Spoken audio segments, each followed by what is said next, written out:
Baiklah, kami dari kelompok 5 mata kuliah bahan alam kelautan. Pada video kali ini kami akan membahas tentang spons laut. Sebelumnya perkenalkan, kami dari kelompok 5 yang beranggotakan saya sendiri, Dean Afriansa Putra, Dini Alafiasana, Mazani Febriana, dan Putri Aisyah Hudia. Baiklah, yang pertama kita akan membahas definisi dari spons laut. Porifera berasal dari bahasa Latin yaitu porus yang artinya lubang dan fere yang artinya mengandung atau memiliki. Spons atau hewan berpori adalah sebuah filum untuk hewan multiselular atau metazoa yang sederhana. Hewan ini hidup menetap pada suatu habitat pasir, batu-batuan, dan karang-karangan mati di dalam laut.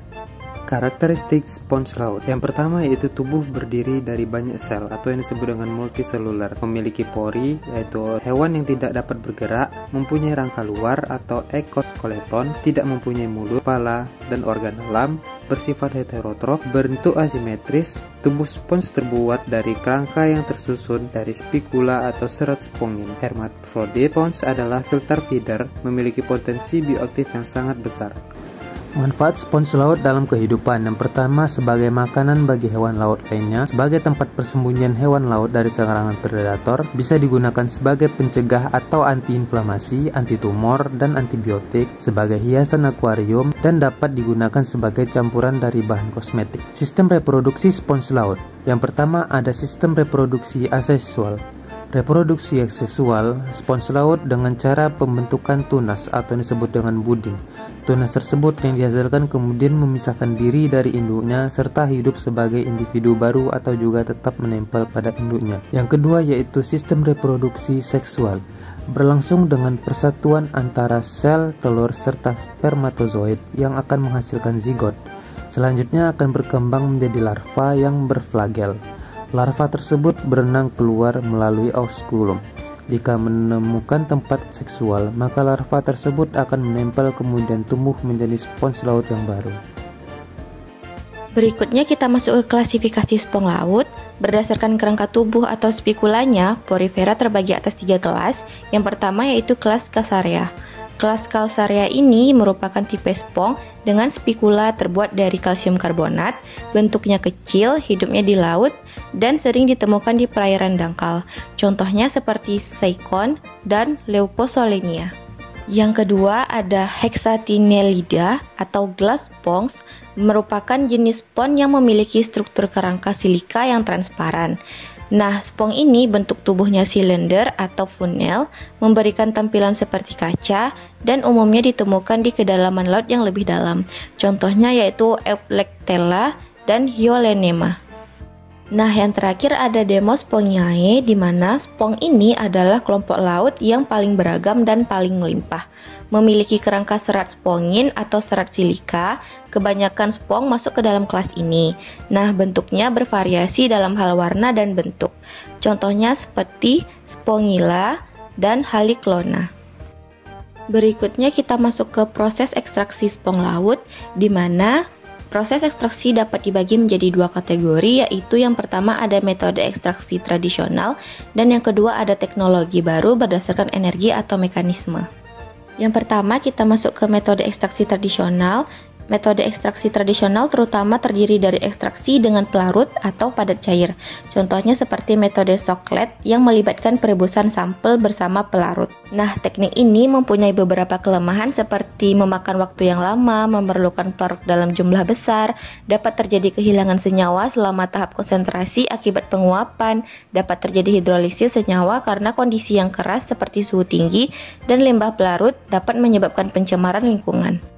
Berikutnya yang kedua, beberapa teknik baru yang banyak digunakan sebagai prosedur ekstraksi alternatif seperti MAE yaitu ekstraksi dengan bantuan gelombang mikro, yang kedua UEA yaitu ekstraksi dengan bantuan ultrasound, dan ada PSE yaitu ekstraksi pelarut bertekanan. Adapun faktor-faktor yang mempengaruhi ekstraksi, yang pertama ada polaritas pelarut, di mana pelarut yang digunakan harus sama sifat kepolarannya dengan zat yang akan diekstraksi. Yang kedua ada suhu. Nah, suhu ini dapat mempengaruhi ekstraksi karena ada beberapa bahan yang akan rusak pada suhu tinggi, sehingga suhu harus diperhatikan dan disesuaikan selama melakukan ekstraksi. Yang ketiga, metode ekstraksi. Nah, metode ekstraksi ini harus disesuaikan dengan zat yang akan diekstraksi. Berikutnya kita masuk ke klasifikasi senyawa. Nah, ada 3 kelas utama telah diidentifikasi secara dominan di antara ekstrak spons laut, yaitu ada terpen, alkaloid, dan peptida. Yang pertama ada terpen. Metabolit sekunder terdiri dari terpen dalam jumlah besar yang disintesis dalam bentuk polimer isoprena atau C5H8. Terpen pertama yang ditemukan pada spons laut adalah terpenoid steroid. Sester terpenoid atau C25 dan triterpenoid atau C30 merupakan 2 kelas utama terpenoid yang umumnya diisolasi dari spons laut dan diketahui memiliki berbagai bioaktivitas seperti antibakteri, sitotoksik terhadap sel kanker seperti garis sel murin leukemia. Yang kedua ada alkaloid. Senyawa alkaloid adalah kelas metabolit lain yang telah diidentifikasi secara luas dari spons laut. Contohnya seperti manzamin diisolasi dari spons laut Halichlonia sp yang digunakan sebagai antibakteri dan antimalaria. Yang ketiga ada peptida. Peptida dari spons laut diketahui mengandung struktur unik dibandingkan dengan peptida bioaktif dari sumber berbeda. Peptida yang diisolasi dari spons laut diketahui aman, murah, dan memiliki beragam sifat antimikroba. Baik, selanjutnya adalah bioaktivitas spons laut terhadap penyakit manusia. Senyawa bioaktif yang disintesis oleh spons laut secara kimia beragam dan dapat dikelompokkan sebagai nukleosida, terpen, sterol, peptida siklik, dan alkaloid. Beragam senyawa bioaktif ini tidak sepenuhnya disintesis oleh spons laut saja, tetapi juga disintesis oleh simbion mikrobanya. Maksud dari simbion di sini adalah organisme seperti jamur yang menempel dan berinteraksi pada spons laut tetapi tidak menimbulkan efek yang merugikan, tetapi malah sebaliknya menimbulkan efek yang saling menguntungkan. Yang pertama ada aktivitas sebagai antibakteri. Senyawa seperti alkaloid bisindole 2,2 bis 6 bromo 3 indoli etilamina yang diisolasi dari spons koledenian yang memiliki efek terhadap bakteri E. coli, Staphylococcus aureus, dan Klebsiella pneumonia. Mana bakteri E. coli ini biasa yang menyebabkan diare dan Staphylococcus aureus biasa infeksi kulit, dan Klebsiella pneumonia adalah bakteri yang menyebabkan penyakit menular pada paru-paru, contohnya pneumonia.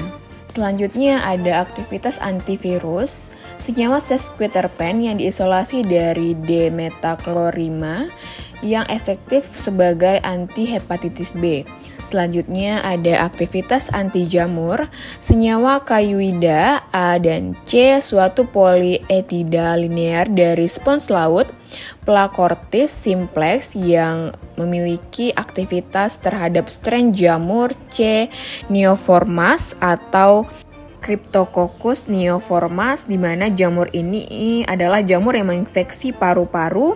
Umumnya dia menginfeksi penderita dengan sistem imun yang rendah, contohnya seperti penderita HIV. Selanjutnya ada aktivitas antiparasit.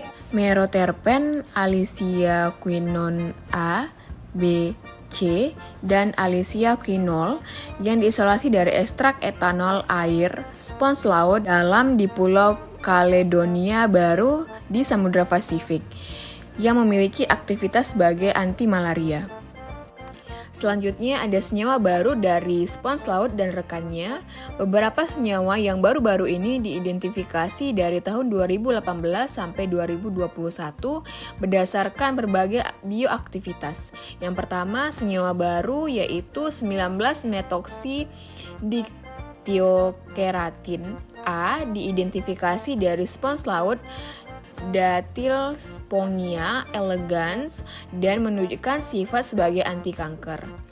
Senyawa tersebut terbukti menunjukkan aktivitas anti kanker terhadap garis sel kanker manusia, yaitu garis sel kanker prostat, garis sel kanker pankreas, dan sel kanker hati.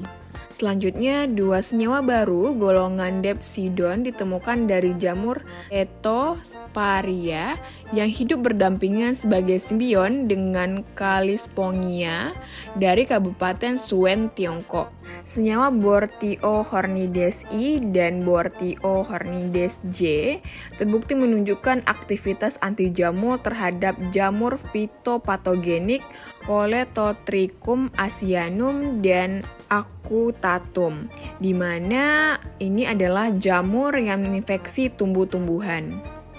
Selanjutnya, di sini kami membahas jurnal tentang alkaloid haliclodiamin sebagai antimikobakteri dari spons laut Okinawa Haliclona sp yang dikumpulkan di Pulau Iriomote, Jepang. Sejumlah zat yang mengandung nitrogen telah dihasilkan dari beberapa spons laut, yang sebagian besar menunjukkan aktivitas biologis yang kuat dan keanekaragaman kimia yang tinggi. Di antaranya haliclodiamin dan papuamin merupakan jenis alkaloid polisiklik diamina yang langka. Awalnya ditemukan sebagai komponen antimikroba dari spons laut. Masuk ke identifikasi kimia ekstrak spons laut.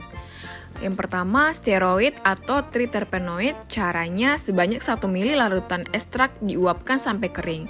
Kemudian ditambahkan dengan reaksi Lieberman-Bunchard. Apabila menghasilkan warna biru sampai ungu, itu menunjukkan adanya senyawa terpenoid atau steroid. Selanjutnya, alkaloid. Caranya 3 ml larutan ekstrak ditambah 1 ml HCl2N dan 6 ml air suling. Kemudian dipanaskan selama 2 menit, didinginkan lalu disaring.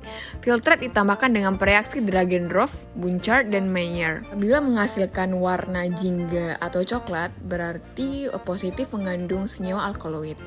Berikut hasil identifikasi kimia dari ekstrak spons laut. Dapat dilihat di tabel bahwa ada 3 senyawa yang teridentifikasi positif dalam ekstrak spons laut. Yang pertama ada alkaloid, teridentifikasi positif kuat dengan terbentuknya warna jingga atau coklat. Selanjutnya ada steroid, teridentifikasi positif lemah dengan warna biru. Selanjutnya ada triterpenoid, teridentifikasi positif dengan warna merah atau ungu. Selanjutnya yaitu proses cara ekstraksi dan isolasi spons laut. Yang pertama, spons laut itu dicuci bersih dan dipotong kecil-kecil. Setelah itu, spons laut dimaserasi menggunakan pelarut etanol. Maserasi di sini diulang sebanyak 3 kali. Lalu diperolehlah ekstrak cairnya. Ekstrak yang telah didapatkan diuapkan dengan pelarutnya. Residu dipisahkan menjadi 7 fraksi oleh kolom ODS dengan menggunakan pelarut metanol air. Elusi dilakukan secara bertahap. Pada tahap proses isolasi,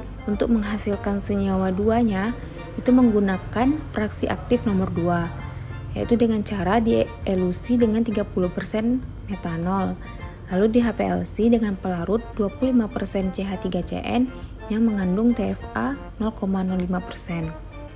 Untuk senyawa 1, 3, dan 4 itu diisolasi dengan menggunakan fraksi aktif nomor 3 yang dielusi dengan 50% metanol dengan HPLC, lalu dilakukan berulang untuk senyawa 4 dan 3 itu menggunakan pelarut 32% CH3CN yang mengandung TFA 0,05%. Selanjutnya ada uji antimikobakteri.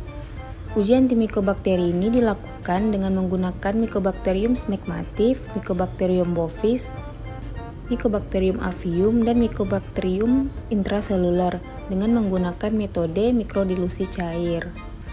Selanjutnya yaitu ada hasil ekstrak etanol spons laut yang dimurnikan dengan kolom ODS dan HPLC preparatif. Diperolehlah hasilnya yaitu ada halicondriamin C, 1 epihalicondriamin C, haliclonadiamin, dan papuamin.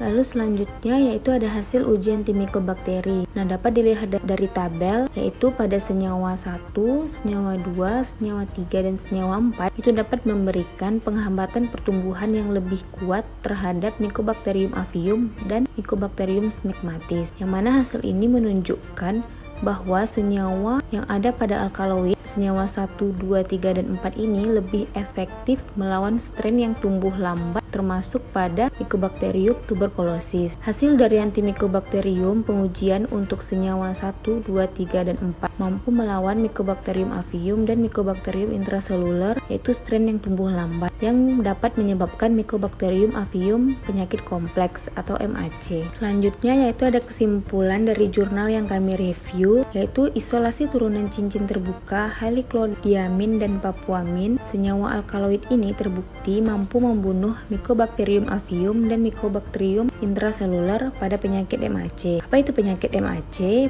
Penyakit MAC ini adalah infeksi yang sulit untuk disembuhkan, yang merupakan penyakit paru kronis dan merupakan infeksi mikobakteri yang paling penting dibandingkan tuberkulosis pada negara maju. Namun, obat anti-MAC yang efektif ini masih terbatas persediaannya. Diharapkan alkaloid ini dan senyawanya dapat untuk pengobatan penyakit MAC, tapi masih diperlukan optimasi struktural sebelum pengembangan lebih lanjut untuk obat anti-MAC ini. Sekian video dari kami, semoga bermanfaat. Thanks for watching.